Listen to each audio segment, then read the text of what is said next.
Well, hello there. Today I am going to teach you how to convert a fraction to a decimal. You've already learned how to do decimals to fractions. Now we're going to take a fraction and make it into a decimal. Okay, the first thing that I need to let you know is a very important secret. Top secret, in fact. And it's super important. If you can remember this, it would be really, really helpful. The thing that you need to remember is that fractions are really nothing special. All they are is division problems in disguise. That's it. I'll show you. They're division problems in disguise. Okay, what that means is that when you look at a fraction, like this one here, 3/4, you think, oh, cool, that's just a fraction, 3/4. But really, you read it as 3 divided by 4. The fraction bar means divided by. So 3 divided by 4. That's what the fraction really is. That's it. Nothing fancier than that. So once you know that it's a division problem, it's pretty easy to figure out how to turn it into a decimal. Take the numbers and put them into a division problem.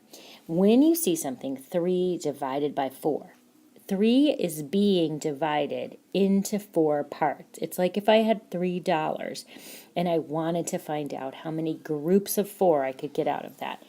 So you put 3 in the division box. Notice this text message tip.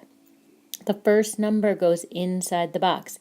Never the second number. Let me say that again. Never the denominator. Only the numerator goes in the box. So your division problem looks like this.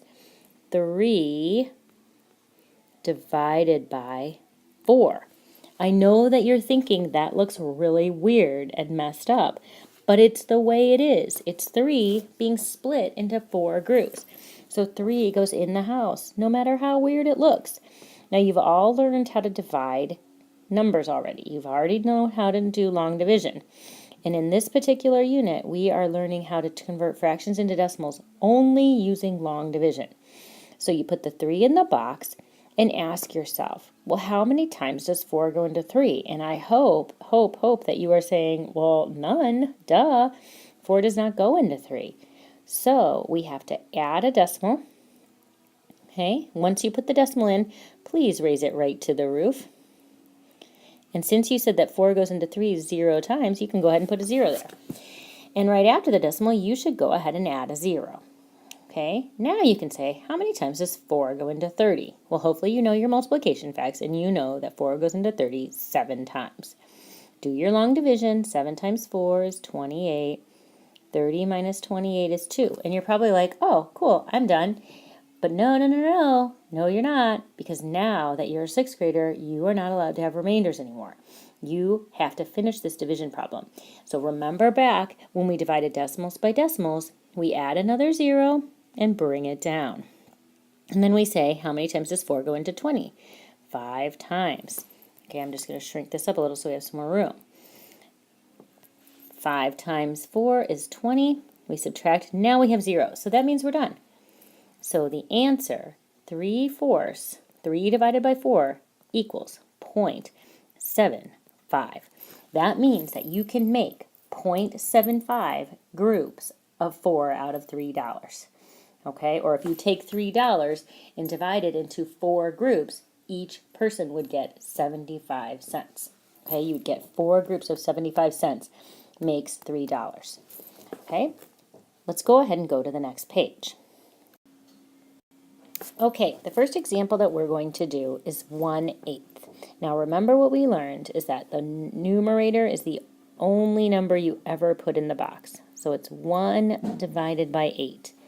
Add your decimal, bring it up to the roof, add a 0 afterwards. Now you know that 8 cannot go into 1, so you could put a 0 there. 8 does go into 10 one time. 1 times 8 is 8. 10 minus 8 is 2. We're not done though, because we're not allowed to have remainders. See that note up there? No more remainders. Okay, so you would add another 0, bring it down. 8 goes into 20 2 times. 2 times 8 is 16. 20 minus 16 is 4. Uh-oh, another remainder. Can't do it. Put another 0, bring it down. Now 8 goes into 45 times. 5 times 8 is 40. We have no remainder there. It's 0. So our final answer is 0.125. That is nothing too difficult, nothing that you can't handle. The big thing to remember is that you always put the numerator in the house. Here's like a trick to remember. If you have a proper fraction where the numerator is smaller than the denominator, that number must, always, forever will be less than 1. You should never find yourself with a number here in front of the decimal because this numerator is smaller than the denominator, so it can't ever be bigger than 1. It's a very small little fraction, less than 1.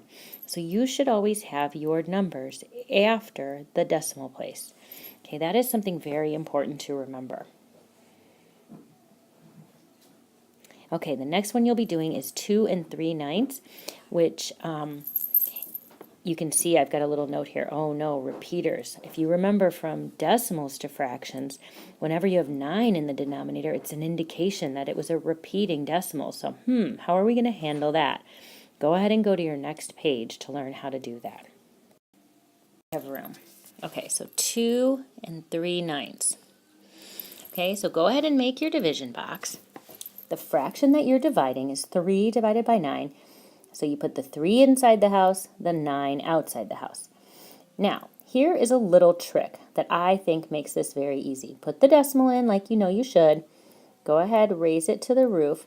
Now, since you know that 2 is a whole number, go ahead and write it right in front of the decimal. I know it looks weird. I know you're saying 9 doesn't go into 3 2 times, Miss McCauley. That doesn't make any sense. But go ahead and write it there because then it will help you at the end when you're doing your problem. Or your other choice is to put it in at the end. But a lot of my students find that that's just easy. So then put your 0 and ask yourself, how many times does 9 go into 30? Well, 3 times. 3 times 9 is 27. Subtract 3 left over, put another 0, bring it down. 9 goes into 30 3 times. 3 times 9 is 27. Are you starting to get annoyed? I am, okay? Because look, every time I'm going to get a 3, and if I keep adding zeros and bring it down, I'm not going to ever get anything different than 30, and 9 is going to go into 30 3 times no matter what. I can't do this forever. I don't have all day. So what do you think I should do? That clearly looks like it's a repeating decimal, right? We learned in the step before this, decimals to fractions, that repeating decimals have something special above them. They have a bar. So you would write 2.3 with the repeating bar. And just like you remember from that video, when you have a repeating decimal, the fraction is over 9. Now it kind of makes sense, right? You can see why when you divide, you get a repeating decimal. It all is coming together. Pretty cool. Okay, so that would be your answer, 2.3 repeating. So whenever you see whole numbers or mixed numbers, remember that you must put the whole number in your final answer. If you don't want to put it on the division house, that's okay. You can do the division and then bring it down into your final answer, but it needs to be in your final answer. Okay, now is a good time for me to throw something at you. Where do you think that I found the nines story that we talked about in decimals to fractions? And that's where we learned about it. There was a little boy and he started screaming 9, 9, 9, 9, 9. And that's the repeating decimal story. The book that I found that in is called Math Doesn't Suck. Mrs. Tiglis and I both really like that book. You might get a question about that on your note check. Just saying, maybe. All right, go ahead and go to the next page. On this page, I will be doing the third example that I had written, which is 4/5. I had a little note there that said, use equivalent fractions whenever you can, if the denominator goes into 10 or 100 evenly.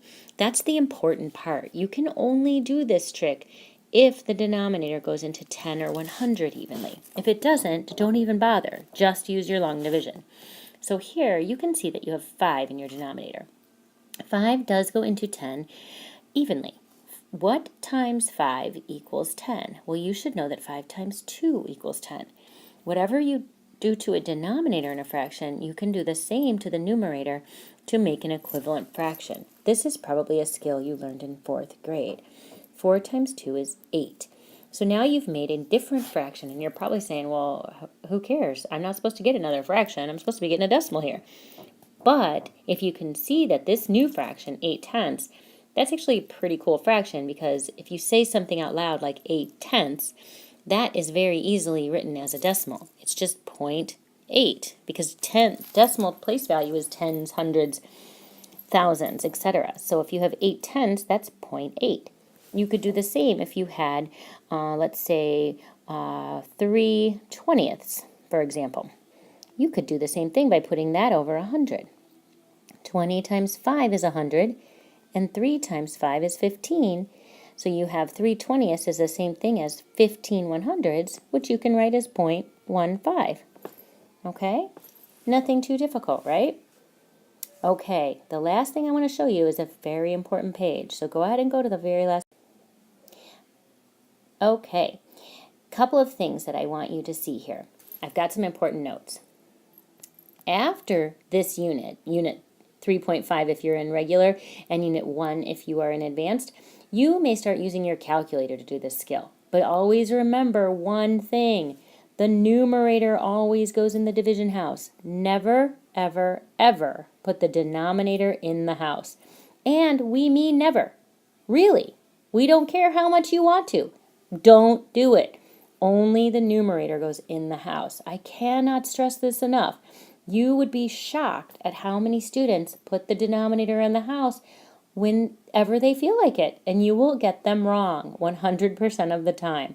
So if you are past this unit and you're finding yourself having to change fractions to decimals later, you may use your calculator by putting the numerator in the house and doing numerator divided by denominator. Numerator divided by denominator. Never denominator divided by numerator. Never, never, never. Do you get that yet? Never put the denominator in the house. Anyway, I hope you remember that forever. Never, ever put the denominator in the house. Okay? Good luck on your practice problems. If you remember that one thing, you should do great. Bye for now.